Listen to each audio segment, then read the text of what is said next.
தினம் ஒரு திருக்குறள். அறத்துப்பால் பாயிரம். இல்லறவியல். 20வது அதிகாரம். பயனிலச் சொல்லாமை. பல்லார் முனிய பயனில சொல்லுவான் எல்லாரும் எல்லப்படும். இந்த குறளின் விளக்கம்.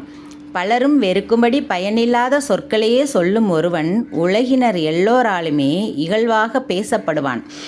அதாவது ஒருத்தர் பேசுகிற வார்த்தைகள் பிறருக்கு உபயோகமாக இருக்கணும். அந்த சொல்லால் அவங்க ஒரு பயன் அடையணும். அந்த சொல்லு எல்லாருக்கும் ஒரு மகிழ்ச்சியையும் ஒரு பலனையும் தரணும். இப்படி எந்த ஒரு பயனே இல்லாமல் வெட்டியாக பேசிகிட்டு இருக்க ஒருத்தரோட பேச்சை பார்த்து இந்த உலகம் இகழுமா.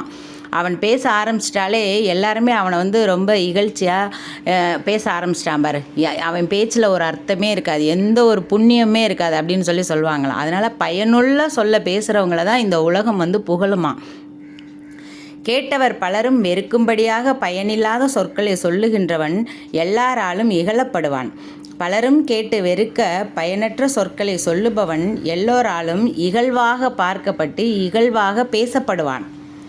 பலரும் வெறுக்கும்படியான பயனற்ற சொற்களை பேசுபவரை எல்லோருமே இகழ்ந்துரைப்பார்கள்.